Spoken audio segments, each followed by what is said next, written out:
E aí, meninas? Vocês acham que acabaram as surpresas de mau gosto para o Atlético aqui em Minas? Diga aí. Eu acho que agora, na verdade, a gente espera que sim, né? A gente ficou aí infinitas rodadas sem perder. Aí, num jogo atrasado, a gente inventa de perder em casa para o Atlético Paranaense, totalmente não esperado, né? Então, eu espero que realmente acabem essas surpresas aí.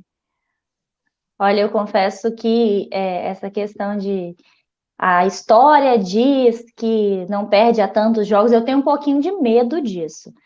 Para mim, isso é um pouquinho como se fosse bater pênalti. Quando é a favor do seu time, você tem medo que o atacante erre. Quando é contrário, você acha que vai ser gol, porque é muito difícil o goleiro pegar. Então, eu não gosto muito dessa história de, a história diz, eu prefiro torcer para que o Galo faça um bom jogo e esqueça um pouquinho essa parte de retrospecto. Sim, o São Galo Paulo ele gosta tem feito muito. alguma coisa de errado, que nada, a gente E esquece, né, que ele chegou na metade do ano, né, não teve um trabalho desde o princípio. E aí o elenco está sendo montado aos poucos, né, o Zaracho chegou agora há pouco, né, e vocês acham que isso aí pode influenciar nessa disputa com os demais aí, por exemplo, né, o São Paulo tem o caso do Fernando Diniz, eles estão firmando ali com longa data, né? Vocês acham que às vezes o fato do elenco ainda estar sendo formado pode atrapalhar o Galo, se influencia? Cara, eu sinceramente acho que a maioria dos times estão passando por isso, né? Pelo menos, apesar do São Paulo ele ter chegado em março, né? Não foi. Ele está realmente acompanhando o time já tem um tempo.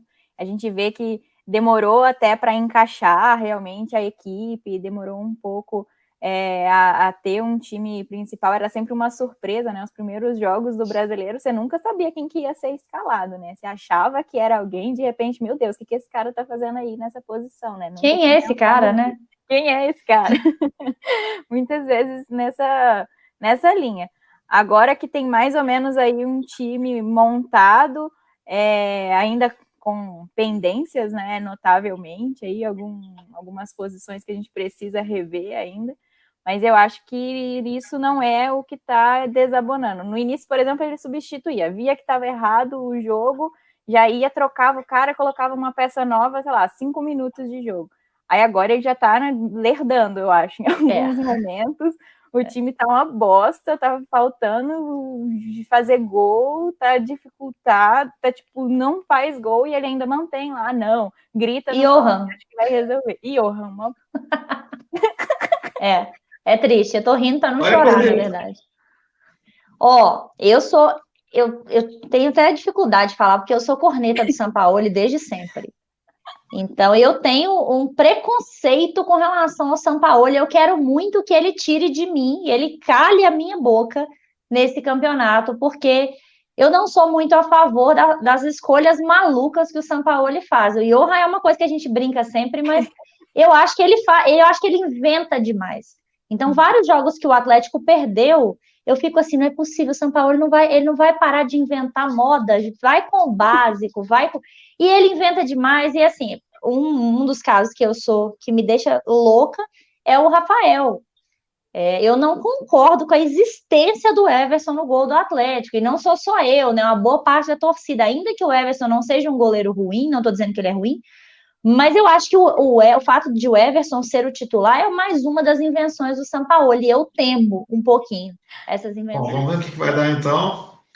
Se vocês quiserem acompanhar aí pré-jogo e pós-jogo de Atlético e Curitiba, siga lá Bendito Seja Futebol, underline MG. Meninas, agradeço demais a participação de vocês e até a próxima. Obrigada. Obrigada, gente. Só vou mandar de cara assim para vocês. É o seguinte, o Flamengo agora vai parar de oscilar, né? Tipo, chegou um momento aí, ou vai viver algum outro momento novamente, qual foi contra o Botafogo, assim. E aí, digam. Eita, difícil, né? Porque vem oscilando já há bastante tempo, aí tem jogo que joga bem, tem outros que não joga bem, e aí é muito difícil a gente achar que dessa vez emplaca mesmo, né? A gente espera, né? Espera que pare de É. oscilar. Eu acho que até mesmo por conta da quantidade de jogos, né, que vai diminuir. Agora o Flamengo tem só o Sim. brasileiro, então meio que não tem muita desculpa para estar, né, em várias competições. Tá tendo aí uma semana inteira de treinos, né? Eu acho que isso é muito importante para dar sequência e ritmo para os jogadores. Então, tomara que pare de oscilar, né? Porque é reta final do campeonato, né? E se oscilar, qualquer errozinho já era. Vocês acham que faz parte do processo também, pelo fato de Rogério Ceni ter chegado agora? Ou já chega também de parte do processo, entendeu? Já deu tempo? Bom, eu particularmente acho que, assim, o Rogério já está há um tempo, né, no Flamengo também, a gente acaba usando um pouco essa desculpa, né, o Domi teve esse período, mas na verdade foram 3 meses que ele ficou no Flamengo e oscilou bastante, né, a gente tomou muitas goleadas, que é bem atípico para esse time do Flamengo, né, na verdade a gente goleava, então foi bem complicado. E o Rogério já está em mais de um mês, né, então está indo aí para o segundo mês no Flamengo, eu acho que não tem mais essa de faz parte do processo. Eu acho que já tem que começar a pegar um ritmo aí, né? Tem que ver o time que tá dando certo, a zaga, principalmente, que tá dando certo, e botar essas pessoas. Já deu tempo de conhecer já, né, os jogadores, de entrosar. Eles já estavam entrosados, né, entre aspas. Então, acho que essa desculpa de que tá há pouco tempo, acho que já não dá para rolar mais, não. Bom, e já que eu falei do Rogério Ceni, ele já treinou o Fortaleza. Então, vocês acham que essa história de ele conhece bem o Fortaleza, isso rola mesmo? Isso vai facilitar, vai ajudar a vida do Flamengo? Eu acho que não. E você, Tamires? Eu acho que não também, porque, assim, já deu no futebol. Eu acho que até pior, né? Por ele conhecer o Fortaleza, eu acho que eles podem fazer algo diferente. Fortaleza não tá muito bem no campeonato, né? Então, pode surpreender, talvez. Porque o máximo que ele pode fazer é dar umas dicas de alguns jogadores, mas eu acredito que é mito, assim. É, Não... eu também acredito, porque assim, o futebol ele é jogado nas 4 linhas e nos 90 minutos, né? Então, assim, não adianta você conhecer bem o time adversário, se chega na hora você não posiciona bem os jogadores, você não escolhe bem a zaga ou o ataque, e aí vai tudo por água abaixo. Então, acho que isso não influencia em nada, não. Concordo também, Então, totalmente. então, colocando aqui um outro mito para vocês, do histórico. O histórico que eu falei para vocês é favorável. Nunes, né, o carrasco do Fortaleza, né, com 5 gols. Muitos deles na maior goleada da história do Flamengo contra o Fortaleza. Foi contra o Fortaleza, em 1980, 8-0. E aí? Histórico entra em campo? Ou também é outro mito? Eu Eu acho acho que que já também é entrou. mesmo. É o que a Tamires não ouviu. Eu falei que eu Divido. acho que já entrou. Histórico já entrou em campo. Hoje em dia não tem mais essa, não. Eu Verdade. costumo falar que não tem mais bobo no futebol. E a gente tem visto isso ao longo dos anos, né? Então, assim, a gente viu pela Libertadores, né? Claro que foi. Sim, O Flamengo perdeu para o Racing, é um time argentino que tem histórico na Libertadores. Mas nós éramos os favoritos, né? Então, assim, claro que o Flamengo vai ser favorito contra o Fortaleza, mas eu acho que histórico não entra mais em campo. Já foi época. já foi a época mesmo de entrar. Hoje em dia também, concordo com ela. Então a gente pode esquecer do time de 2003, por exemplo, que aí eu estava vendo aqui, foi a última derrota do Flamengo, né? E aí na zaga do Flamengo tinha ali Luciano Baiano, Fernando, Fabiano e Cássio. E aí? Não, esquece. Gente, não. Por Esquece favor, mesmo. esquece total. Já tem tempo isso aí, já tem muitos anos. Muito tempo.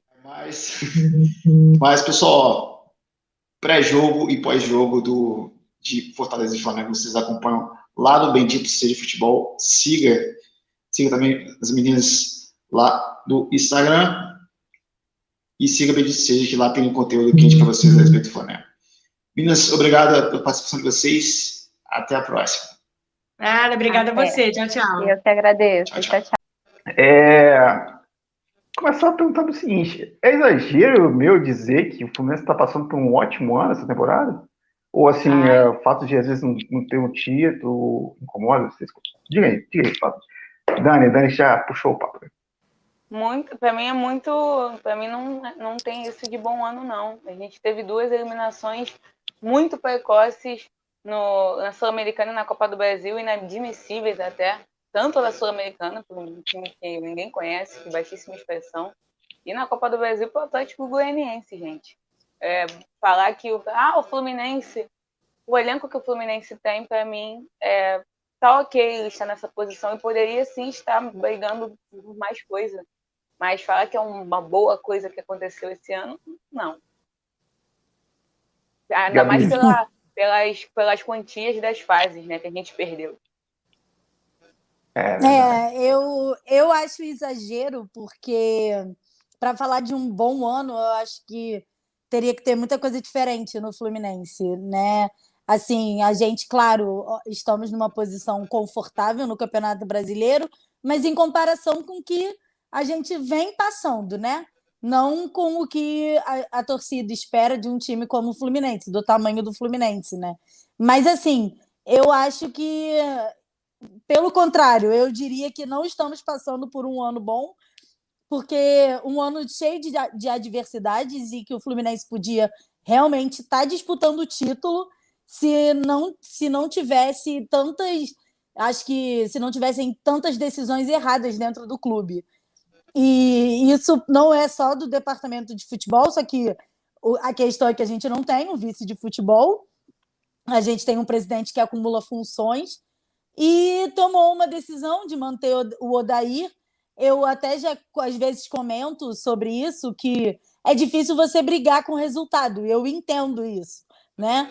Bem ou mal, o Odair deixou a gente lá em cima no campeonato, mas era para a gente estar, na verdade, brigando pelo título mesmo, porque perdemos pontos bobos, né, contra o Bragantino, por exemplo. Bragantino, Atlético Goianiense em casa, não desmerecendo os clubes, mas assim, não dá para um clube do tamanho do Fluminense quer brigar por alguma coisa, não pode, por exemplo, ter um time covarde que jogue de forma covarde como o Fluminense fez em diversos jogos. Muito bom.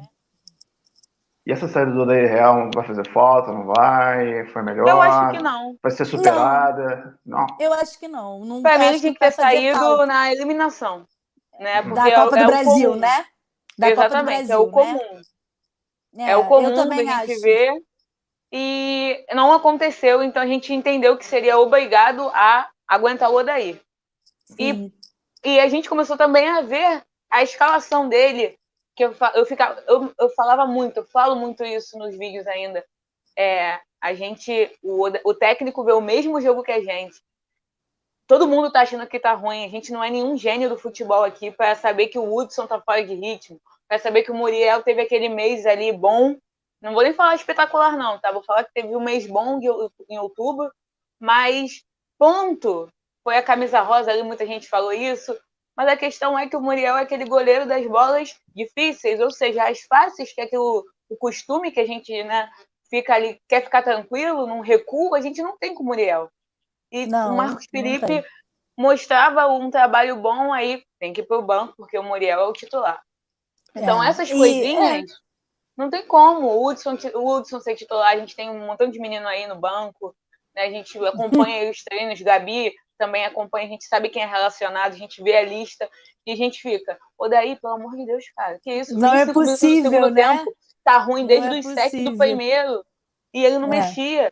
Então, eu particularmente não vou sentir falta do Odair, porque para mim o Marcão vai fazer a mesma coisa que ele, porque para mim tem terceiros ali para manter um Nenê titular quando ele erra a maioria dos passes, para manter um Hudson titular, um Muriel. Não é só o técnico. Creio eu que o Odair, de repente, até teria uma escalação melhor do que a que ele colocou. Pois é. Eu acho que o Fluminense, na verdade, os problemas que o Fluminense tem vão muito além só da questão de não ter dinheiro, sabe? Porque literalmente semana... gestão, né? É gestão, são escolhas, né? Que a gente vê. O fato de não ter um vice-presidente de futebol, para mim, já mostra que o presidente do Fluminense, o Mário Bittencourt, ele só quer mais poder e mais poder, mais poder para fazer o que ele quer dentro do clube, as coisas que ele fala para a torcida quando dá entrevista coletiva. Ele diminui o torcedor o tempo todo e acha que as pessoas não enxergam o real Até essa problema própria do Odair, Fluminense. eu também não gostei, não, falando da torcida. Qual torcida que não critica em rede social? Cara, e outra coisa, a sorte dele é que não está tendo torcida no estádio. Senão ele já tinha sido demitido há muito tempo. Essa é a sorte do Odair, sabe? Senão ele tinha o Ganso já tinha demitido ele, ó. Há muito tempo. Infelizmente, o Ganso não fez isso, né? Podia ter feito, né? Ninguém ligou para ele para pedir, né? Para Exatamente. Bom, meninas, nosso tempo está se encerrando aqui, porque agora daqui a pouco a gente chama as meninas de São Paulo. Queria agradecer a participação de vocês e a gente vai ter um vídeo ainda no mercado da bola, a gente vai explorar muitos assuntos, tá? Mais uma vez, muito obrigado para vocês, tá? E se vocês quiserem acompanhar pré-jogo, pós-jogo de Fluminense de São Paulo, siga lá, bendito seja o futebol. Valeu, meninas. Tchau, tchau. Tchau, valeu. Beijo. Ok, galera, então falamos aí do Flusão. Agora é hora de falar do tricolor paulista. Posso chamar de Jason? Soberano? Eu não sei, a galera fica chateada quando eu digo esses apelidos do São Paulo, hein, que nem São Paulino eu sou. Vamos falar com a Milene Magalhães e também com a Tayane Severo a respeito aí da partida contra o Fluminense. Vamos que vamos. O São Paulo fez o papel dele, né, vencendo quase com a decisão antecipada ali em frente ao Atlético Mineiro. E aí, por conta disso, eu faço a pergunta para vocês, né? Vocês estão confiantes? Já dá para dizer que o Jason voltou? Ou vocês estão com calma ainda para lá, pezinho no chão, entendeu? Olha, eu prefiro manter a cautela. Eu tô naquela fase assim de jogo a jogo. Entendeu? Eu prefiro manter a cautela, não ir com tanta confiança para não me decepcionar como nos anos anteriores, né? Que a gente vem há alguns anos aí buscando algum título, né? Para sair aí dessa maré de azar, mas não deu certo até agora, então eu prefiro manter a cautela do jogo a jogo. Eu tô só atrás, porque tem que manter os pés no chão, né? 7 pontos é uma vantagem muito boa, mas a gente não pode esquecer a irregularidade do São Paulo, né? Oscilação, que o time vive oscilando. Tem jogo que joga muito bem, tem jogo que joga mal, e aí empata jogo fácil, perde jogo fácil. Então, é melhor manter os pés no chão, não contar a vitória antes da vitória. E é isso. A gente está falando a respeito, né, de serem normais, né, essas oscilações, né, e às vezes não tem jeito, né, pro Diniz, né? Olha, eu acho que, eu falei assim, não deveria ser normal as oscilações, embora seja, né? Mas eu acho que um time que está disputando por título não pode oscilar, tem que entrar todo jogo para ganhar, tem que dar o seu melhor, os jogadores têm que jogar com raça, com vontade de vencer mesmo, não pode ter oscilação, porque se ficar oscilando muito, igual oscilaram contra o Corinthians, contra o Vasco, né? Aí a gente vai e perde os jogos fáceis, tecnicamente fáceis, e aí perde o título, né, para os outros times, porque por conta de oscilação. Eu percebo muito isso também. Eu até cheguei a comentar isso com um amigo meu, que eu percebo que o São Paulo ele não consegue jogar uma partida inteira, os dois tempos, da mesma forma. Ou ele joga o primeiro tempo bem, ou o segundo. É uma coisa assim incrível. É muita oscilação o time do São Paulo. Eu costumo até dizer assim, quando joga mal o primeiro tempo, gente, tem que acabar logo esse primeiro tempo para o Diniz dar aquela bronca de sempre no time para ver se eles voltam melhores, porque eu acredito que seja isso, porque, eu não sei o que acontece para essa oscilação toda, sabe? E eu concordo com a Mi. É um time que quer ser campeão não só do Campeonato Brasileiro, né, como da Copa do Brasil, tem que começar a manter uma frequência, né? Não pode ter essa oscilação toda. Não tem jeito. A respeito de histórico, o histórico geral, assim, do São Paulo contra o Fluminense é bem favorável. O Campeonato Brasileiro, né? Há Ai, uma sim. distância de vitórias ali muito grande. Mas o histórico recente, o Fluminense tem dado um certo trabalho, né, para o São Paulo. Nos últimos 6 anos, assim. Vocês acham que o histórico geral, o histórico mais recente, o histórico nenhum faz diferença ali na hora da partida? Não, acho que o histórico faz sim diferença na partida. Porém, atualmente, eu acho que vale mais o que os jogadores mostram em campo, né? Do que o histórico geral, porque até mesmo que a história não entra em campo, né? Então, assim, se eles não jogarem bem, não adianta. Eu concordo com a Mi. Eu acredito que vale mais do que o desempenho atual do que o histórico. Acho que vale mais o que o São Paulo está apresentando agora do que o que já conquistou anteriormente. Até porque é outra equipe, é outro treinador, é outro presidente, é outro tudo, entendeu? Mudou tudo. Então, eu creio que vale mais do que ele está apresentando agora. Bom, então, meninas, agradeço demais a participação de vocês. Pessoas, se vocês quiserem ver pré-jogo, pós-jogo a respeito, né, da partida do São Paulo contra o Fluminense, se você é São Paulino, acompanhe lá. Bendito seja futebol, _SP. Valeu, meninas. Até a próxima. Tchau. Ok, falamos de clássico tricolor, agora vamos falar do clássico alvinegro. Tem Botafogo e Corinthians nessa 27ª rodada. Temos um total de 65 jogos até hoje entre as duas equipes. O time do Botafogo leva vantagem nesse histórico, são 25. Eu vou até trocar uma ideia também a respeito disso, né, com as meninas, tanto do Botafogo quanto do Corinthians. São 25 vitórias do Botafogo, 18 empates, 22 vitórias do Corinthians, 77 gols do Botafogo, 84 do Corinthians. Né? No total de gols, o Corinthians leva vantagem. Primeiro turno terminou 2-2, as últimas vitórias vieram em 2019. Tem acontecido muito nos últimos jogos, né, ali. O Botafogo venceu uma, o Corinthians venceu a outra.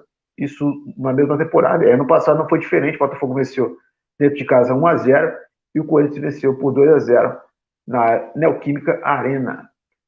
Artilheiros, Dodô, o artilheiro dos gols bonitos, 4 gols marcados, enquanto o Viola marcou 5 gols contra a equipe do Botafogo. Para falar de Botafogo, a gente traz agora o bate-papo, a conversa com a Ana Vieira e a Casey Botelho. Segue aí.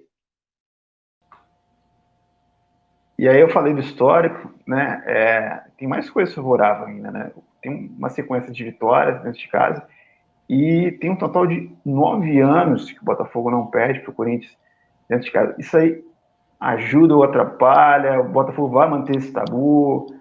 A partida ali contra o Internacional deu um gás, um ânimo a mais, ter pelo menos aberto o placar ali, mostrado a cara um pouquinho. O que vocês acham? Qual a expectativa?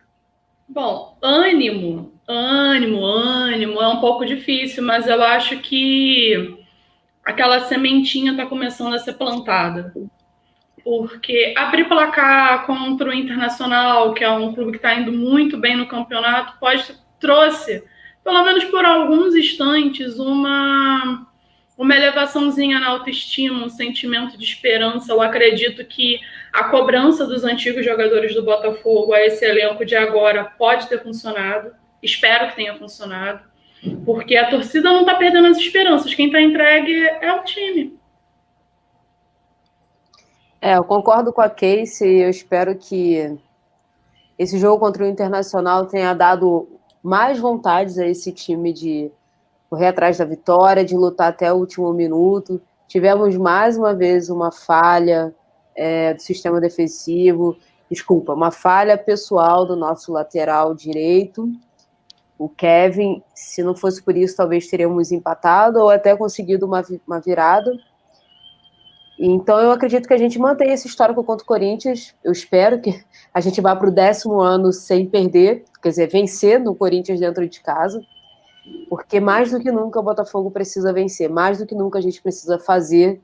Não dá para ser resultado, né? Não tem como. Só a vitória nos interessa. E vocês acham que as polêmicas do VAR vão continuar indo contra o Botafogo? Bom, sempre esteve, né? A gente já espera o pior. Eu, pelo menos, já espero o pior do VAR. Sim. Espero sempre o pior. Com certeza. Esse ano, inclusive, não dá pra gente botar a culpa toda no árbitro, no VAR, porque realmente o time deixou muito a desejar. Um time que tem o Honda, que tem o Kalu, que são jogadores experientes internacionalmente falando, a gente esperava que estivéssemos em situação melhor no campeonato. Porém, também não dá para fechar os olhos que o árbitro de vídeo, o árbitro em campo prejudicou muito o Botafogo nesse ano. Muito. Perdemos muitos pontos por conta deles. E esse amadorismo não pode continuar. Um clube grande como o Botafogo não pode ser prejudicado jogos após jogos pelo árbitro de vídeo, pelo árbitro em campo, por bandeirinha, seja por quem for. O futebol ele é jogado dentro de campo e vence geralmente quem está melhor no jogo ou quem jogou um tempo melhor. Não o árbitro tem que decidir o resultado do jogo. Exatamente. Eu acho que a posição do Botafogo hoje, que não demonstra nenhum tipo de liderança, não tem uma postura em campo e fora de campo que exige respeito, está fazendo com que o árbitro de vídeo simplesmente erre, os árbitros em campo errem, e fique tudo por isso mesmo, porque não existe uma pressão, não existe uma cobrança, não existe uma imagem intimidadora da diretoria, de comissão técnica, de nada. Ninguém está tendo nenhum tipo de postura que intimide. A coisa está toda correndo muito solta. E acrescentando isso que a Casey falou, e que eu achei muito interessante, esses erros dentro de campo, é visível que isso acabou minando o time do Botafogo. Eu lembro que teve uma fase do campeonato, eu acho que no primeiro semestre ainda, o time vinha jogando bem, mas não estava conseguindo alcançar as vitórias. Eram jogos excelentes que o Botafogo vinha fazendo, tanto que a gente venceu do Atlético Mineiro, o que ninguém esperava. E aí foram acontecendo erros após erros, e parece que isso foi um tapa na cara do time, o time não conseguiu mais se recuperar, nem jogando bem dentro de campo, e nem tendo essa força de vontade que a gente precisa, né? A gente precisa ter um jogador que cobre, a gente precisa ter um jogador líder dentro de campo. E o Botafogo hoje não tem esse líder. Eu fico na esperança de talvez quando o Gatito voltar, esse espírito de liderança volte pelo menos um pouquinho no Gatito. Porque por mais que ele esteja treinando separado e tudo mais, não é a mesma coisa, ele não está em campo. O Cavalieri é um bom goleiro, não coloca a situação do Botafogo na conta do Cavalieri, mas ele não tem esse espírito de liderança, ele não tem essa identidade com o clube. Ele é um profissional que faz o trabalho dele. Talvez com um Gatito, eu acredito, eu tô torcendo, na verdade, para melhorar um pouquinho. Alguém tem que colocar a mão na massa, alguém tem que se meter e falar, fazer alguma coisa, porque ninguém está fazendo nada. Bom, queria estar falando mais com vocês aqui, né? Mas sabendo que o vídeo tem que falar de todos os grandes ainda. Como eu disse anteriormente, se você do Botafoguense, torcedor do Glorioso, acompanhe pré-jogo e pós-jogo dessa partida lá no @benguinho_seja o futebol. Meninas, obrigado pela participação. Tchau, tchau e até mais. Tchau, tchau. Tchau. Ok, falamos isso aí com as torcedoras, com as cronistas do Botafogo, na verdade. Agora é hora de falar com as torcedoras cronistas do Timão. Vamos falar agora com a Muniz Moraes e também com a Rafaela. Segue aí, galera, então, com um bate-papo a respeito do momento do Corinthians. Como falei lá no começo do vídeo, mas essa parte do Botafogo ainda, eu disse que o histórico é favorável ao Botafogo. O histórico no Brasileirão. Só no Brasileirão, né? Aqui a gente vai contando só no Brasileirão. Essa questão do histórico realmente significa alguma coisa? É um momento mesmo que é essencial? Como é que vocês veem essa questão? Diga a opinião de vocês. De observar históricos de jogos anteriores contra os times que o Corinthians vai enfrentar, só que eu também sou uma pessoa que, assim, vive muito do atual momento do time. Então, eu acho que no atual momento não é uma questão de histórico que vai influenciar nesse jogo, mas sim uma questão que o Botafogo está tão... Eu acho que o Botafogo está pior do que o Corinthians, entendeu? Então, eu acho que não já cantando vantagem, mas eu acho que no momento o Corinthians pode se sair melhor.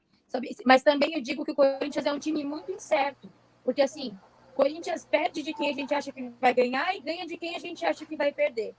Visto que o Corinthians jogou com foi, no caso, tanto contra o Inter tanto contra o São Paulo, os dois estavam como líderes do campeonato. E o Corinthians ganhou os dois times. Para mim, aquilo foi uma coisa muito improvável.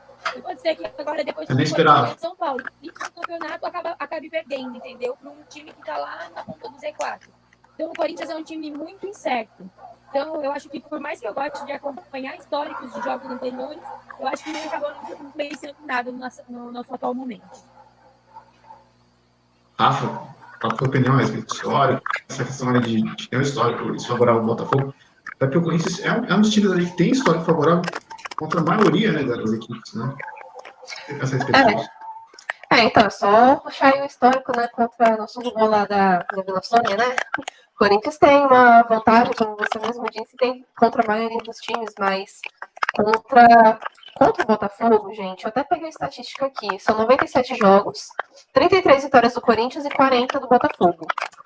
Assim, pra mim, Rafaela, não é um clássico. Como todo mundo fala, o Eixo Rio São Paulo, todos os times que se enfrentam, é um clássico. Não é. Pra mim não é um clássico. Apesar do Botafogo ter a sua história lá no Rio de Janeiro, eu acho que não interfere no momento atual. O que eles estão passando agora, né? É claro que eu conheço o meu time, eu sei que o histórico do Corinthians é duvidoso contra os times da parte de baixo da tabela, mas, como a Moniz até tinha falado, o Botafogo está num momento pior que o do Corinthians. Se a gente for analisar o histórico do Corinthians esse ano, o Corinthians está vendo o melhor momento agora. Então, o Corinthians ganhou de 2 líderes do campeonato e eu acredito que contra o Botafogo o Corinthians vai com força máxima, porque o objetivo do Corinthians é pelo menos conseguir uma vaga na pré-Libertadores. Então, assim, mesmo que o jogo seja lá no Rio de Janeiro, eu acho que, pelo menos para esse momento, esse histórico não vai pesar, não sinto peso nenhum de um jogo contra o Botafogo, com todo respeito, né, mas não sinto esse peso. E você falou da questão da pré-Libertadores, tem jornalista já falando que o Corinthians não está jogando mais nada, só que a gente ainda tem um campeonato que vai até fevereiro. Queria saber a opinião de vocês. Qual que vai ser a disputa do Corinthians até fevereiro? Se já se afastou totalmente mesmo, tanto do G6 quanto do rebaixamento, ou vocês acham que tem algum risco de acontecer o pior, ou chances de chegar mais longe? Quem começa? Moniz, pode falar, Moniz. Eu acho que o Corinthians, eu vivi um momento que eu pensei, né? Esse ano a gente vai só brigar para não cair. E esse vai ser nosso foco. Mas agora, eu como uma boa torcedora que nunca deixo de acreditar no meu time, e como eu falei, né? Um mês, jogos a cada 10 dias. Mas eu tô tipo, meu Deus, a gente tá sem ganhar, a gente tá sem perder há muito tempo. Então eu tô super feliz agora. Então, assim, eu acho que a gente vai continuar lutando, sim. Nem que seja aí para essa pré-Libertadores. Não falo de lutar aí por muita coisa, entendeu? Não sei como que vai ser ano que vem, né? O Corinthians tem vivido uma atual situação. A gente ainda também tem uma questão também de ano que vem. A gente entrar numa gestão nova de diretoria, então é muita coisa incerta daqui para frente também. Não é só uma questão de começar outro campeonato, é uma questão de uma nova gestão à frente da diretoria do time, né? É toda uma questão da gestão do clube. Eu acho que isso influencia muito também dentro de campo e faz em tudo. Então eu acho que a gente consegue lutar por mais coisas. Eu acredito no meu time, eu acredito que a gente consegue ir mais além. Concordo com tudo que a Moniz falou, né? Assim, 10º lugar na tabela já é muito para quem estava esperando que o time fosse cair, porque eu também estava pensando isso. Estava pensando, vai lutar para não cair. Para quem quase foi rebaixado no Paulista, o 10º lugar no Campeonato Brasileiro já é uma conquista. Só que assim, o campeonato vai até fevereiro. E o objetivo do Corinthians é conseguir uma vaga na pré-Libertadores. Eu não curto essa ideia, não gosto de pré-Libertadores. Corinthians e pré-Libertadores não combinam. Eu preferia que o Corinthians buscasse uma vaga na Sul-Americana, porque é um campeonato que a gente ainda não tem e que ano passado bateu na trave, a gente chegou muito perto, mas fomos barrados pelo Sul, lá pelo Del Valle, não deu. Então, assim, eu prefiro a Sul-Americana, eu prefiro que o Corinthians dispute aí o 8º, 9º, 10º lugar do jeito que tá, mas eu tava olhando a tabela, né? o Santos e o Fluminense, se não me engano, que estão brigando ali pela 6ª posição. E não é uma diferença muito longa para o Corinthians. Se eu não me engano, são 7 pontos. Então, assim, são 7 pontos que dá para brigar. O Corinthians vai jogar contra o Palmeiras, contra o Fluminense e contra o Santos ainda. Esses times que estão na frente. Então, assim, nada está perdido. Eu acredito que o Corinthians pode até conseguir, se continuar jogando como jogou contra o São Paulo, conseguir sim uma vaga para a Libertadores. Por que não? Pode conseguir a vaga na pré-Libertadores, mas se o campeonato acabasse hoje, o Corinthians conseguisse a vaga para a Sul-Americana, eu também já estava satisfeita. Mas aí, como o Moniz falou, vai começar uma gestão nova, né? Então vamos ver no que vai dar. Nosso tempo se esgotou, eu queria continuar a falar com o papai na reunião também. Queria agradecer a participação de vocês. Avisar que logo teremos o vídeo do Mercado da Bola com a Moniz e com a Rafa, tá? Vai ter muito tempo para conversar. E se você quiser ver pré-jogo e pós-jogo se você for torcedor do Timão, né? Eu já falei do Botafogo.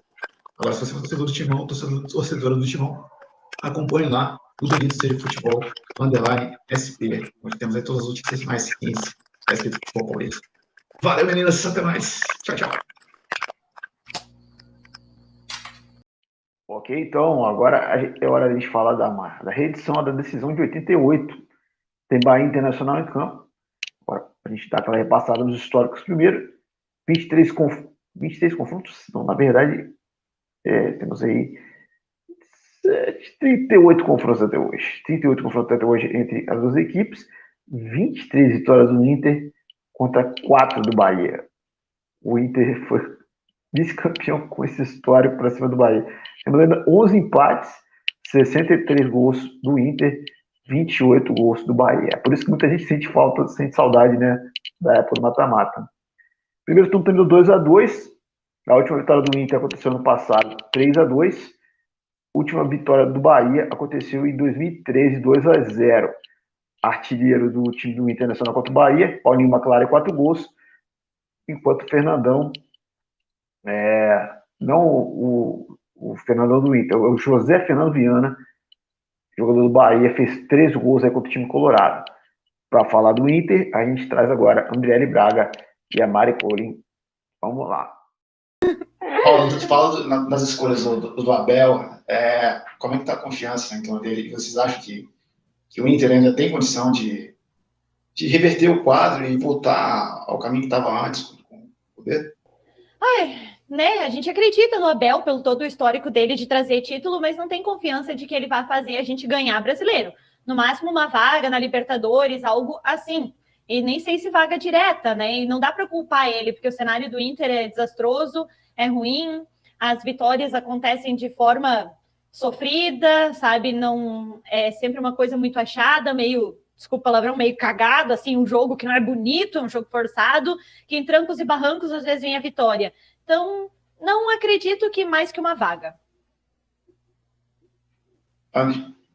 Eu também acredito, a gente tem todo um respeito pelo Abel, pelos títulos que ele conquistou, por o histórico que ele tem aqui, pela identificação com o clube, mas a gente sabe, como a Mari falou, tem todo um entorno, tem todo um extracampo que prejudica muito o clube quando entra em campo, né? Então, eu acredito que o máximo que a gente vai conseguir é uma vaga na Libertadores, talvez nem seja uma vaga direta, e eu acho que é o máximo que o Inter vai conseguir, porque a gente não tem feito jogos bons, a gente, às vezes, acha um gol na partida.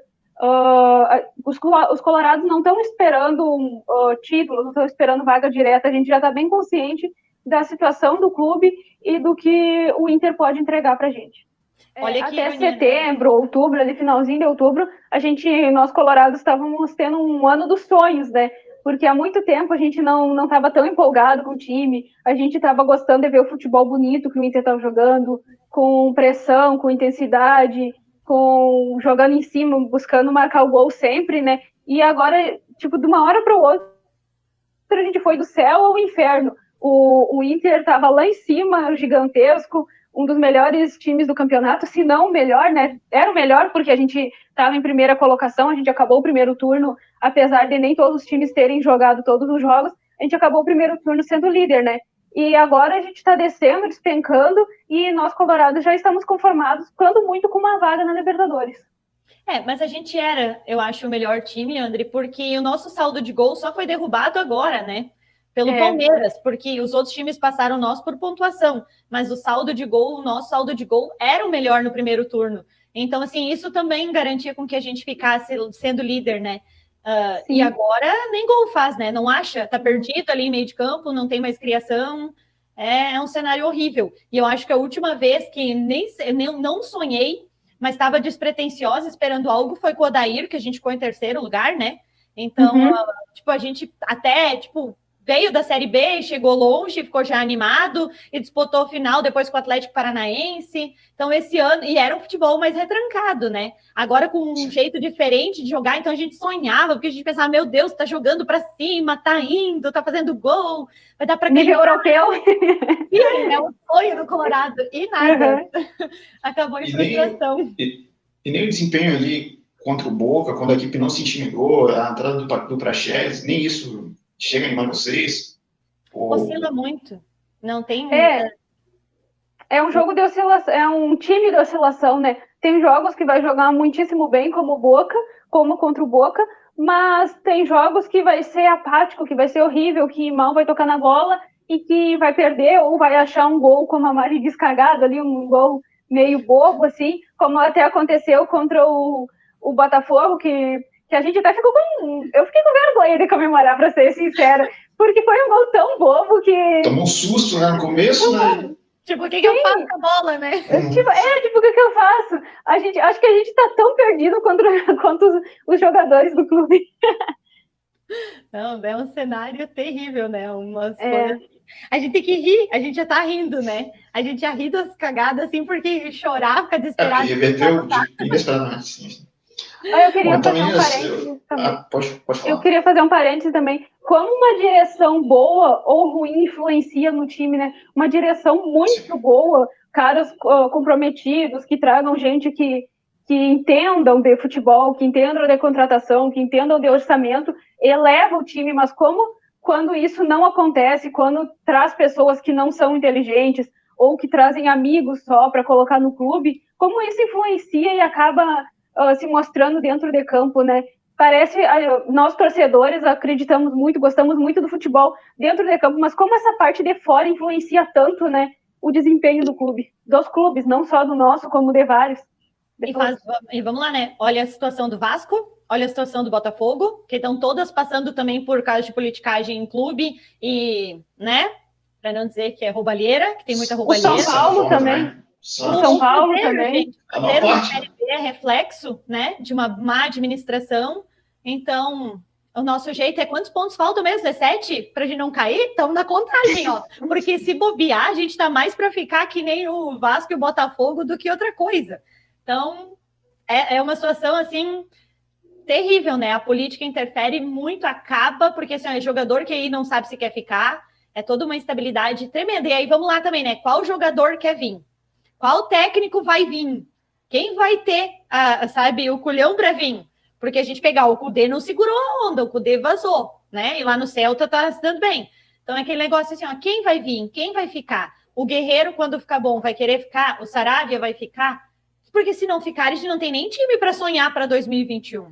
Então o cenário é pior, né? Só que a gente ri, a gente fala de gol cagado, a gente fala de se agarra ao que fez contra o Boca, para tentar ficar um pouco mais animado e um pouco menos triste com o time. Mas, assim, a situação não é de deixar a gente feliz ou confortável ou sonhar, né? É ruim. É um cenário desastroso. Bom, meninas, eu queria estender mais o papo, ainda muito bem. Temos que falar das outras equipes aqui. Mas agradeço demais a participação de vocês, viu? E, pessoal, fiquem ligados. Logo tem vídeo de mercado da bola do Inter. E acompanhe o Internacional, bendito seja o futebol underline gaúcho. Valeu, meninas, até mais. Valeu. É isso, vamos seguindo.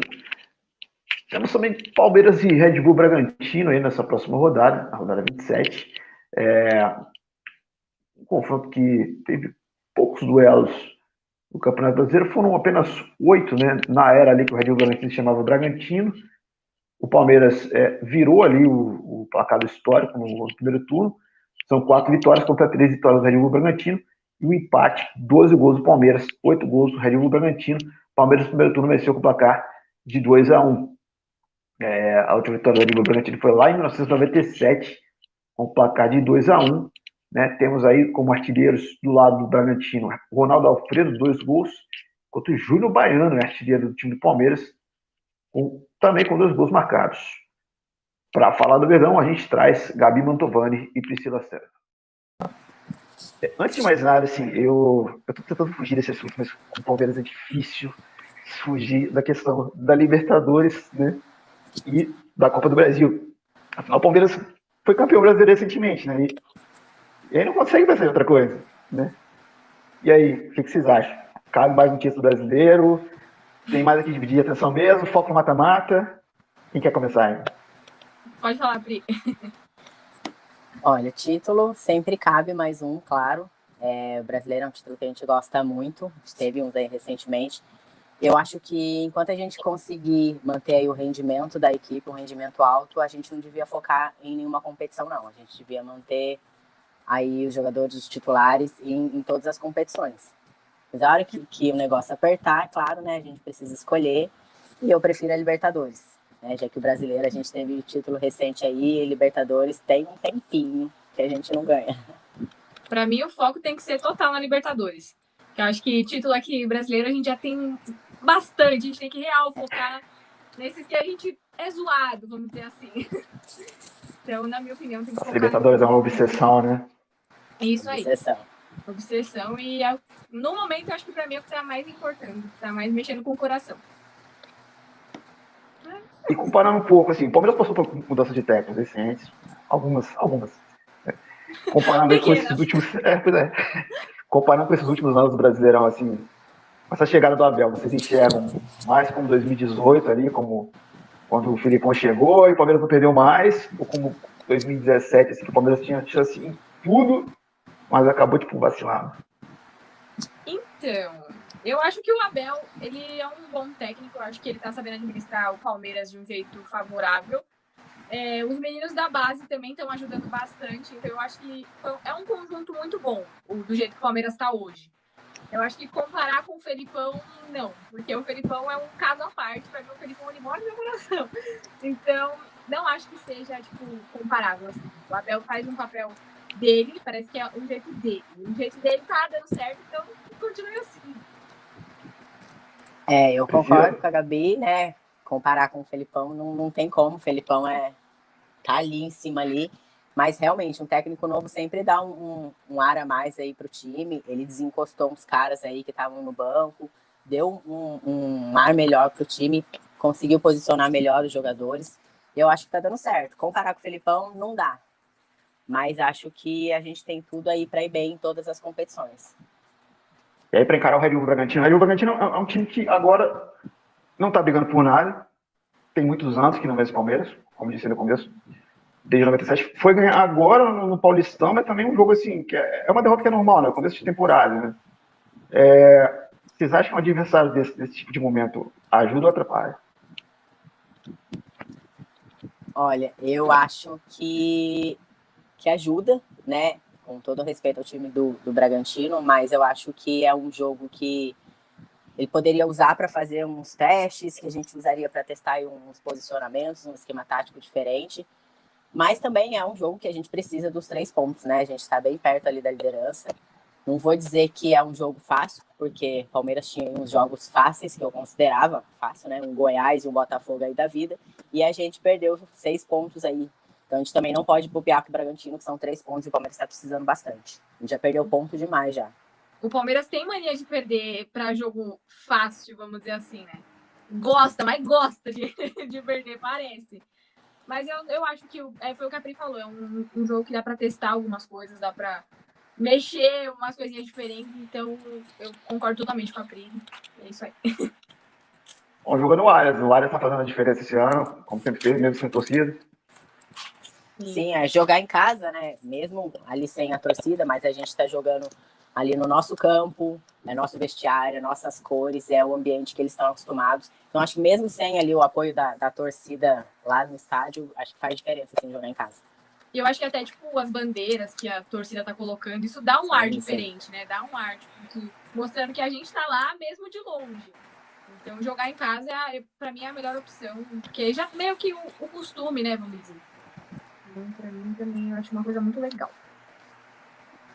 Beleza, então, meninas. Tá tudo repassado para vocês. Eu ia fazer uma pergunta de novo a respeito, né, sobre o Paulo, não, mas vocês já falaram aí, né? Vocês são contra, né? Até porque, né, tipo, o time descansou uma galera da contra o Bahia, falando que 3-0, né? Pois é. Eu sou suspeita a falar que eu não sou a favor de poupar nenhum jogador, porque, por enquanto, eu acho que a gente ainda não devia focar em nenhuma competição. O Palmeiras está conseguindo manter um bom nível técnico em todas as competições. A gente vai ter aí agora um intervalo maior da Copa do Brasil. Libertadores e Brasileiro, que está ali mais um em cima do outro, mas acho que não sou a favor de poupar, não. Enquanto o rendimento estiver bom, acho que dá para ir levando as 3. Que o Palmeiras também tem muito desfalque, né? Ainda tem uns desfalques aí que machucam um pouco. Então, eu acho que é isso que a Pri falou, não tem que poupar não, porque não tá na hora de poupar. Tá na hora deles darem raça lá e mostrar que realmente estão fazendo o serviço deles, né? Vamos dizer assim. Então, 100% concordo. Beleza, então, meninas. Ó, galera, pré-jogo, pós-jogo, sigam lá, Bendito Seja Futebol da SP, né, para poder acompanhar tudo. Sigam também as meninas aí. E obrigado pela participação de vocês. A gente volta aí. Espero uma participação na live qualquer dia de vocês. Tá? Só chama Valeu, então. Show de... Ok. Agora vamos aí com o reencontro, né? Temos Santos e Ceará. Os dois times se enfrentaram aí na Copa do Brasil recentemente, né? E aí fazem agora o 15º jogo entre as duas equipes. Tivemos 14 encontros até hoje no Campeonato Brasileiro, 7 vitórias do Santos, 4 empates, 3 vitórias do Ceará. Eu estava vendo história que o Ceará dava trabalho para o Santos ali na década de 70, né? Aí na era dos meninos da Vila, no finalzinho da era do Pelé.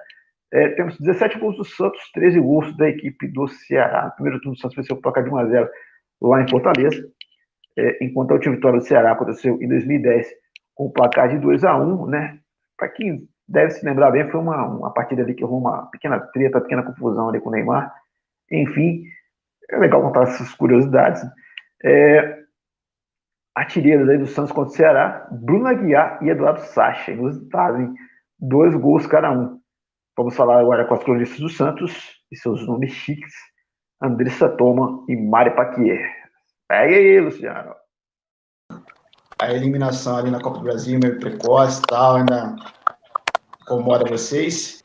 E com certeza, a última memória aí, a mais recente, é a eliminação na Copa do Brasil.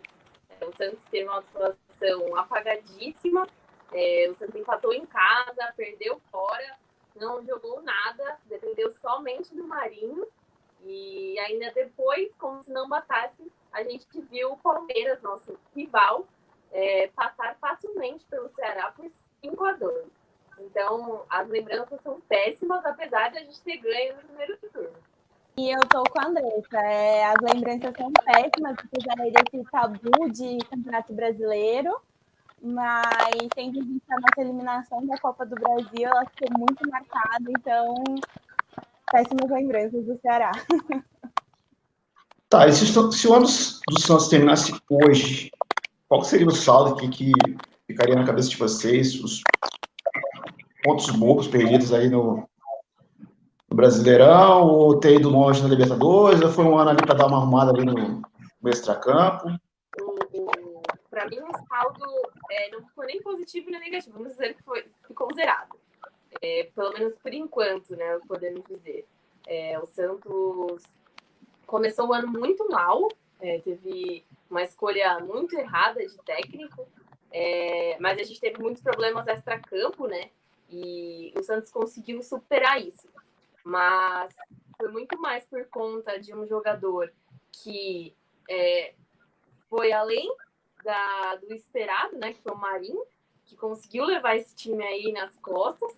Então, o Santos teve um início muito ruim, mas conseguiu se recuperar ao longo do ano. Mas um time como o Santos, do tamanho do Santos, mais uma vez sem ganhar títulos, mais um ano sem ganhar títulos, incomoda, apesar de todos os problemas que a gente tem. Eu tô com a Andressa, mas eu acho que, não sei se fica no zerado ou se vai pro negativo, porque eu acho que tem a questão do título, que é fundamental, que já vai fazer, a gente já tá abrindo um jejum aí que dá medo, que assusta, fazia muito tempo que a gente não ficava igual a gente tá sem ganhar título, e eu acho que a junção do que aconteceu extra-campo, mas com os jogadores dentro de campo, mesmo em relação à nossa dependência com o Marinho, que quando o Marinho não tá em campo faz uma falta imensa, isso assusta. Aí tem os problemas com o Lucas Veríssimo, agora saiu que o Conselho liberou a venda do Pituca, então eu vejo como se acabasse hoje o ano para o Santos, seria um saldo negativo, apesar da gente estar ali no meio termo da tabela, tá brigando pelo G4, de estar em busca da Libertadores, mas eu vejo que foi um ano muito problemático para o Santos e ainda não arrumou a casinha, talvez comece a arrumar ano que vem. E agora com a chegada do Andrés Rueda, independente assim, da posição política em relação ao Santos, vocês acham que agora vai parar um pouco de trazer tantas cenário político, né? Porque é chato, né? Até na época quando o time estava bem mesmo, na época ali do Neymar, às vezes quando ficavam falando do Laor e tal, né? Quer dizer, o negócio é futebol, né? Eu acho, assim, sendo muito sincera, eu não acompanhei muito a questão da eleição, eu não sei opinar sobre cada candidato individualmente, mas eu acho que o Santos precisa mudar, é necessidade, não é assim, tem que apostar para ver se vai dar certo. Eu vi que o Rueda ganhou com uma diferença muito grande, então acho que a esperança está em que as pessoas realmente acreditam nele. Ele já se posicionou até em relação ao contrato do Robinho, então eu acho que, assim, é o básico do que a gente espera, mas já é alguma coisa em relação ao que essa gestão tem feito. Então, eu acredito, assim, que dá para ter um pouco de esperança, e eu acho que, além de esperança, que é obrigação dessa nova gestão voltar a trazer o Santos que a gente está acostumado. E, assim, agora só para fechar, 10 anos que o Santos não perde para o Ceará no Brasileirão, nunca perdeu na Vila. Dava ter um certo trabalho ali na década de 70, acho que na época dos meninos da Vila. Mas e agora? Dá para manter esse tabu? Porque o Santos, né, ultimamente, na Vila, é melhor jogar fora, né? Incrivelmente. Do que o melhor mandante, né? Você vê que o ano do Santos só tá tipo que a gente tá jogando mal na Vila. Tipo, isso é inacreditável. Mas a gente prefere acreditar que vai manter aí o tabu, né? Vou falar, nossa, com certeza não vai falar, Mariana é pé frio. Então, eu só quero acreditar que sim, mas falar assim, coloco a minha mão no fogo que o Santos vai ganhar e já não. Também não. O Ceará é um time difícil, né, de jogar, ainda mais com esse retrospecto que o Santos está tendo bem ruim dentro da Vila.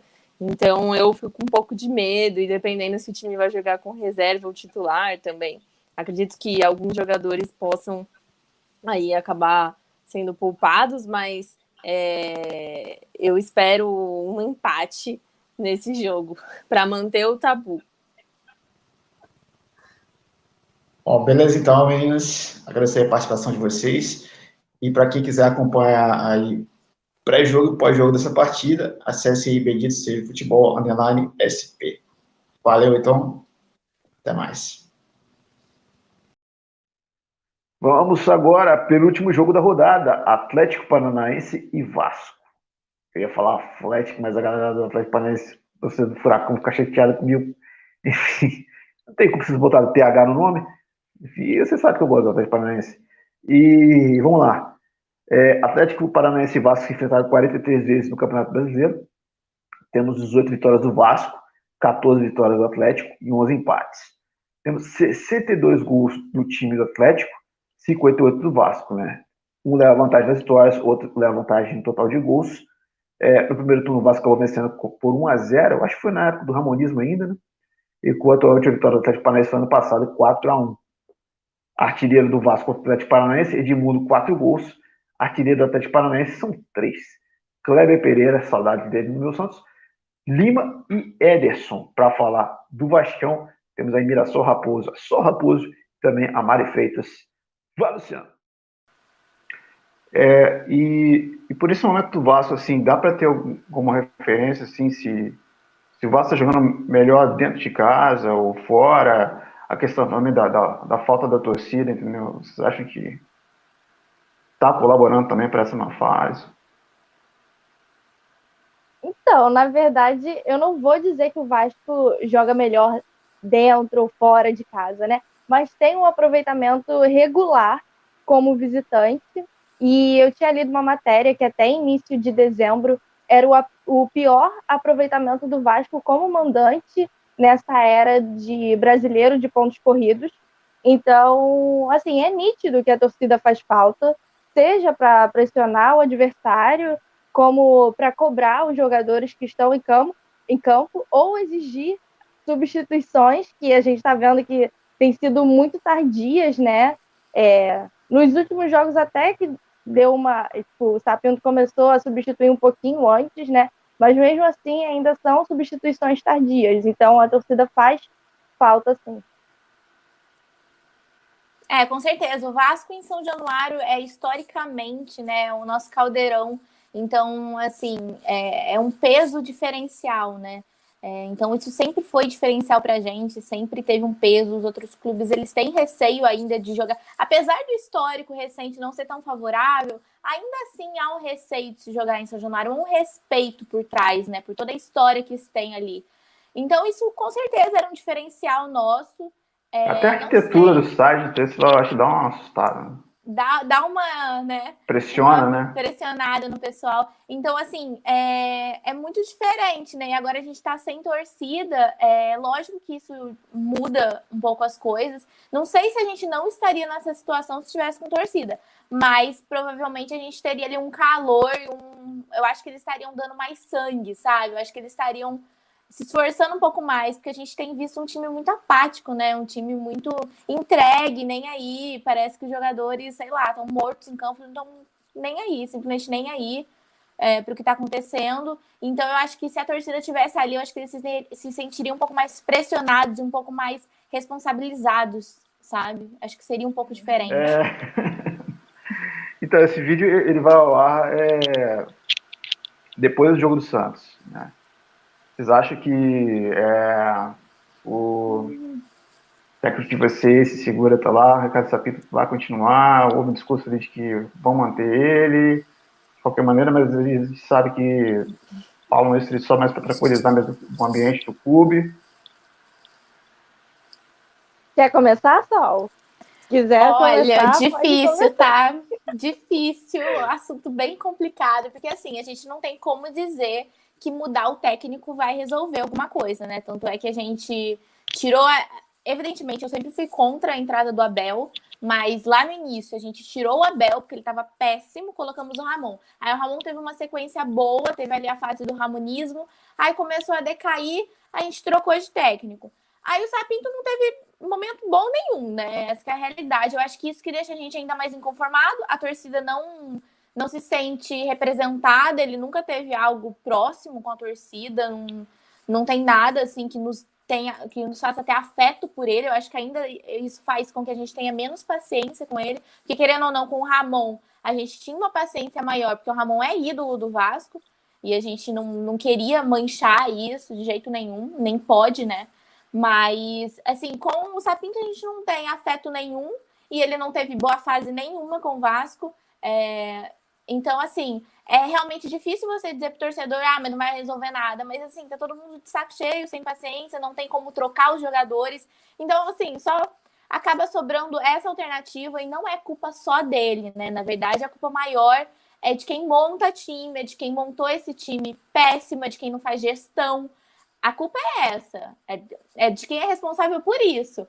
Mas o Sapinto vem aí cometendo erros que não era para estar acontecendo, né? Não teve evolução nenhuma, o time não tá jogando bem. Eu não lembro um jogo que jogou bem com ele. E além disso, acho ele que ainda só vem... contra o São Paulo. Eu só me lembro dessa vez. Verdade. Também, né? De vários jogos. E mesmo assim a gente não conseguiu a vitória. Então, assim, difícil sustentar isso tudo. E ele demora demais para substituir. Como a Mari falou, ele vem recentemente até substituindo um pouco mais cedo, mas depois de muita gente criticar. Mas assim, sabe, nenhuma evolução. E a gente não enxerga algo diferente disso acontecer. Então, é difícil dizer, nossa, vai resolver trocar de técnico. Não sei, mas vai resolver continuar ele? Onde a gente vai parar se ele continuar? Vai continuar na mesma mesmice? A gente não pode ser rebaixado de novo. Gosto de ouvir isso. A gente encerra a participação de vocês. Muito obrigado, minhas. E se vocês quiserem acompanhar pré-jogo, pós-jogo de Atlético Paranaense e Vasco, acompanha lá, bendito seja o futebol. É o do Rio de Janeiro, galera. Fique esperto. Valeu, meninas. Muito obrigada. Tchau, tchau. Obrigada, tchau. Hora de time gaúcho em campo, hora de Grêmio. Grêmio enfrenta o Atlético Goianiense dentro de casa. Tivemos até hoje 12 jogos entre as duas equipes, 2 gols marcados pelo Atlético Goianiense, 2 vitórias do Atlético Goianiense, 6 vitórias do Grêmio, 4 empates. Temos ainda 15 gols do Grêmio, 9 gols do Atlético Goianiense. Primeiro turno, a partida terminou empatada em 1-1. Né? Última vitória do Atlético Goianiense foi em 2011, 1-0. Última vitória do Grêmio, 2017, 1-0 também.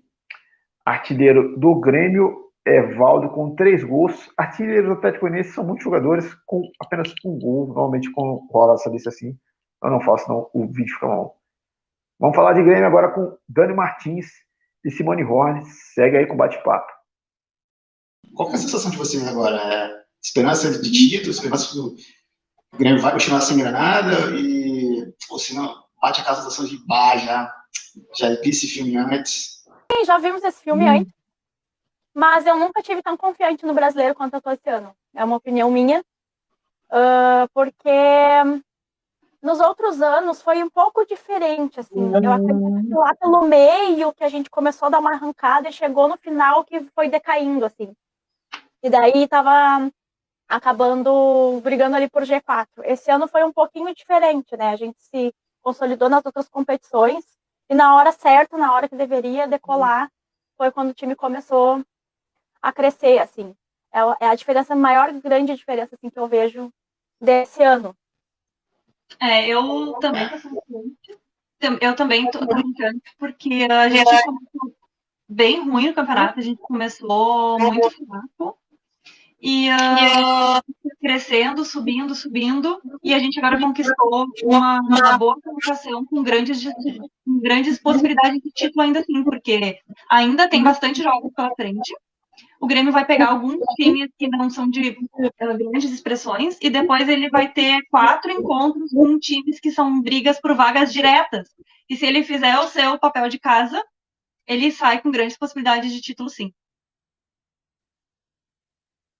Então, assim, se eu pegar e disser para vocês, assim, sei lá, às vezes eu acho que o Renato se satisfaz demais com tudo, entendeu? Eu tô certo, eu tô errado. Às vezes vocês acham também que quando ele vai para o microfone, pega e fala que ele sempre elogia, ele sempre fala que tá bom, igual, por exemplo, contra o Goiás, para ele o resultado estava bom, e você acha que ele faz isso às vezes com estratégia para não perder o grupo? Com toda certeza. Na verdade, a gente até estava conversando sobre o Renato esses dias.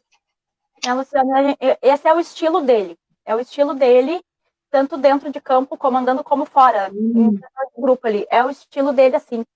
E eu acredito, sim, que às vezes ele acredita demais numa coisa e não enxerga pequenos erros, assim. Que ele demora para entender. A maior reclamação com ele é que ele demora demais para fazer substituição durante o jogo quando alguma coisa não está bem. Parece que ele demora a enxergar, assim, ele é meio teimoso com algumas coisas, assim. Então, eu também acredito, eu não acredito que o resultado contra o Goiás era bom, um empate. Não foi. Tanto que o São Paulo tropeçou, era o a gente ter chegado mais perto do líder. E, com certeza, ele usa isso também nessa forma dele, na imprensa e de tudo mais, eu já apoio. Apoio porque deu certo até agora, ele protege o grupo dele, tanto que ele disse, na hora certa nós vamos arrancar, na hora certa nós vamos decolar. E não dá para discutir com ele porque ele tá certo, né? No fim das contas, ele não tá certo. Simone? Nessa questão da imprensa, eu concordo com a Nicole, eu acho que ele tem que pegar firme mesmo, porque a imprensa, às vezes, realmente incomoda um pouco, né? Quando o time não, quando o time não tá ganhando muitos jogos, o time é muito ruim, quando tá ganhando é melhor. Então, nesse ponto eu concordo. O que me incomoda um pouco é que, às vezes, eu espero que o Renato venha e diga assim, olha, hoje realmente não foi um bom jogo, os jogadores deixaram a desejar. Então, às vezes, isso me incomoda dele não fazer. Mas eu acho que é sim para proteger o grupo dele, para ele não perder o grupo, para ter sempre os jogadores ao seu lado. Eu até tenho curiosidade para saber como é que é depois, quando não é na imprensa, só que a gente nunca vai saber, porque eles não abrem isso de jeito nenhum para a gente. Com certeza.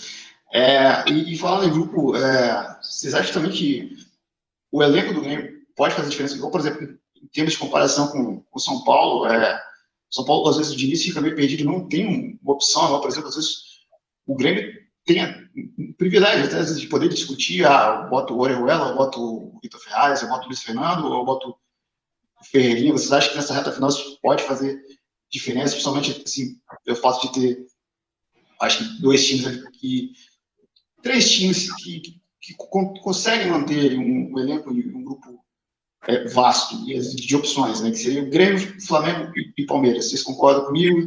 Vocês acham que isso realmente vai fazer diferença para nessa reta final? E por isso vocês são confiantes? Acredito que sim. O nosso plantel, ele é muito vasto, né? De qualidade muito boa. E o Renato tem as opções, que nem a gente falou, né? Tem 2, 3 opções em cada, dependendo da posição. E isso, com certeza, no final, né? Agora, para os últimos jogos, vai fazer diferença. Todo mundo fala assim, mas o São Paulo tá forte, o São Paulo tá forte. Mas não tem um grupo que sustente o São Paulo por tantos jogos. É por isso que a gente tá tão confiante, assim. Pode ter sido uma arrancada do São Paulo, ok, mas eu não sei se eles conseguem sustentar até o final. Assim como o Palmeiras e assim como o Flamengo. O Flamengo desmembrou demais, né? Perdeu a alma, assim. Aquele não é mais aquele Flamengo do ano passado e tudo mais. Eu acho também, e assim, como o Grêmio tem um trabalho muito grande com a base, ele traz muitos jogadores, todo ano ele traz um bom plantel da base. E o Renato sempre usa um termo que ele diz assim, a gente precisa lapidar o jogador, ele não está pronto. A gente pode pegar de exemplo o Ferreirinha, por exemplo. Hoje ele está no grupo de reserva, mas cada vez mais o Renato tem colocado ele. A gente vai vendo que nos primeiros jogos ele não ia tão bem. Agora, à medida que ele vai pegando sequências, ele já vai melhorando e vai fazendo uma diferença para o time. Esses dias, eu não me lembro agora qual foi o jogo que ele jogou e que ele entrou. Ele até entrou, na verdade, para substituir um jogador que estava machucado, entrou e fez um gol logo de início. Isso já mostra que nessa parte o Renato está certo, que ele vai deixando os jogadores dando sequência e com isso a gente vai armando um bom plantel. Como é que não foi? Então, até a próxima. Até a próxima. Se fala. Sigam o Bendito no Insta e nos vemos. Pois é. Pós-jogo e pré-jogo do Grêmio, informações quentes do Grêmio, acompanhe lá, Bendito seja o futebol _gaúcho, galera. Valeu, meninas. Até mais. Até a próxima. Valeu. Para fechar, vamos falar aí de Série B, tá? Sim, agora também estamos abrindo um espaço para a Série B, porque é o seguinte, como eu não estou mais fazendo vídeo da Série B, a torcida do Cruzeiro tem pedido vídeo, né? Então, agora estou falando dos 12 grandes, né? Com essa parceria com o Bendito seja. Então, vamos falar de Cruzeiro aqui a partir de agora, né? Na próxima rodada, o Cruzeiro que empatou com o Avaí na última rodada, né? Com o placar de 1-1. Nesse momento, o Cruzeiro está na 9ª posição, tem 40 pontos, mas a rodada ainda não terminou neste momento que eu estou gravando esse vídeo. E agora encara a Ponte Preta, lá no Moisés Lucarelli, às 9h30 da noite, terça-feira, dia 22. Beleza? No histórico do time do Cruzeiro, os jogos oficiais contra a equipe da Ponte Preta, somando aí jogos da Série B, do Brasileirão também, né? Da era do Robertão, que já era Brasileirão também. São 26 jogos até hoje, 15 vitórias do Cruzeiro, 5 empates e 6 derrotas, 55 gols do Cruzeiro, 24 gols da equipe da Ponte Preta. No primeiro turno, o time do Cruzeiro acabou vencendo por 3-0 aqui no Mineirão, aqui em BH, essa é uma segunda rodada. Agora vamos ver o que acontece e qual que é a expectativa do jogo com Larissa Cabral e Camila Santos. Vai daí com bate-papo. O Cruzeiro tem um aproveitamento melhor como visitante do que como mandante aqui em BH. São só diretamente de BH. Enfim, vai ser um jogo difícil contra a Ponte Preta. ou o Cruzeiro segue mantendo aí esse período bom aí fora de casa? Mas o Cruzeiro está com essa dificuldade mesmo de ter um aproveitamento melhor em casa, o que surpreende muito a torcida, né? Já que o Cruzeiro sempre jogou muito bem em casa, nunca teve, eu acho que essa fase tão ruim fora de casa foi uma surpresa muito grande para a gente, mas a gente fica naquela, né? Um jogo, igual o último jogo que jogou em casa, ganhou, a gente criou uma expectativa, mas aí veio o próximo jogo e teve um empate, um jogo tipo muito, assim, né, ruim. Então a torcida fica meio balançada, apesar que eu acho que o fator torcida interfere muito no jogo, né? Eu acho que talvez esse esteja um dos problemas, né? Não só um, mas um dos problemas que está sendo considerável aí, né? A falta da torcida do Cruzeiro, que sempre foi muito incentivadora, né? Sempre empurrou o time ali dentro de campo. Então eu acho que isso está fazendo uma falta gigantesca desse aproveitamento aí. Camila? Então, eu concordo com a Larissa com essa questão da torcida, que a torcida influencia muito, né? E eu acho que a pressão de estar dentro de casa no Mineirão sem torcida, sendo que o elenco do Cruzeiro tem muito jogador que não jogou na época que tinha torcida, então para eles está sendo uma coisa um pouco estranha de acontecer. Então, eu acho que isso daí afeta muito emocionalmente os jogadores. Acho que a questão de jogar fora de casa, eles têm trazido uma responsabilidade um pouco maior para eles, né, por estar no time inimigo, né, em outro ambiente. Então, eu acho que eles estão tendo essa capacidade de levar o jogo mais adiante, o que em casa eles estão um pouco mais confortáveis com isso.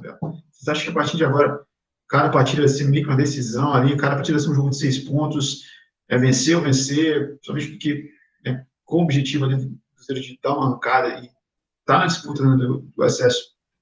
Quem estiver na frente agora vai ser uma disputa direta ali para voltar para a Série A? Sim, eu acho que como a gente está sempre trabalhando, né, a gente fala isso lá nos prés, no pós do Bendito também, a partir dali das últimas 10 rodadas do Cruzeiro, cada jogo é uma final de campeonato. Não adianta, os confrontos são diretamente com a parte de cima da tabela, então se o Cruzeiro quer conseguir o acesso, quer, né, ter essa possibilidade, matematicamente a gente ainda tem chance ali de entrar no G4, de conseguir o acesso, o Cruzeiro vai ter que jogar muito e todos os jogos como se fosse uma final. Concordo demais, porque assim, o time ele tá ali com um monte de possibilidade favorável para ele, então eu acho que falta um pouco de raça, falta um pouco mais de coragem para jogar e trazer essa responsabilidade, que todo jogo é uma final do Mundial, então para o Cruzeiro nesse tempo, todo jogo é um jogo importantíssimo, porque tudo dali tá dependendo da... Filipão foi bom para trazer esse entendimento de cada partida ideal. Vocês têm gostado da maneira que ele tem montado o time? Quais são as suas impressões a respeito do trabalho dele nesse momento? Assim, né, a gente ficou muito feliz mesmo quando a gente ficou sabendo da vinda do Filipão, apesar que para a maioria da torcida, né, foi uma vinda tardia. A gente queria que ele tivesse vindo antes, inclusive se ele tivesse vindo antes, acho que o Cruzeiro, né, não estaria nessa situação que está agora, mas deu para ver nitidamente a postura que o Filipão impôs no time. A gente viu notícias, né, bastidores e tudo mais, até o ambiente dentro ali do Cruzeiro mudou. Por exemplo, nos almoços, né, nas reuniões ali, não existe mesa separada, é uma mesa, todos os jogadores juntos, entendeu? Interação a todo momento, nada de celular nesses momentos de interação, até mesmo para os jogadores conversarem, trocarem uma ideia, se conhecerem melhor, né? Já que tem alguns ali que não vieram da base, não tem, assim, né, um histórico dentro do Cruzeiro, está começando agora. Então eu achei, assim, uma postura incrível, gostei muito das mudanças que ele fez durante, né, assim que ele chegou. Eu acho que ele já deu uma cara ali de um Cruzeiro novo, um Cruzeiro ofensivo, coisa que a gente não via há muito tempo mesmo. É um Cruzeiro que joga para frente, apesar de ter, né, muitos problemas ali no meio campo. Eu acho que o problema do Cruzeiro, nesse momento agora, é a criação, é o meio de campo que não está entrosado lá na frente, está tendo bastante dificuldade para a criação, mas acredito que ele está trabalhando, sim, muito bem. Exato. Bom, meninas, agradeço a participação de vocês. Como eu disse anteriormente, pré-jogo pós-jogo da partida do Cruzeiro contra a Ponte Preta, vocês acompanham lá no Bendito Seja o Futebol _MG. Até a próxima. Estamos torcendo para o Cruzeiro sair dessa. Até mais. Amém. Obrigadão, gente. Beijo. Beleza, então, galera. Tudo repassado para vocês a respeito da 27ª rodada aqui no Tabe Brasileirão. Espero que vocês tenham gostado desse novo formato, porque vai seguir assim a partir de agora. Pessoal, infelizmente, né, o YouTube fica de muita marcação aí com a gente tenta fazer o melhor para vocês, para trazer vídeos de mais qualidade, entendeu?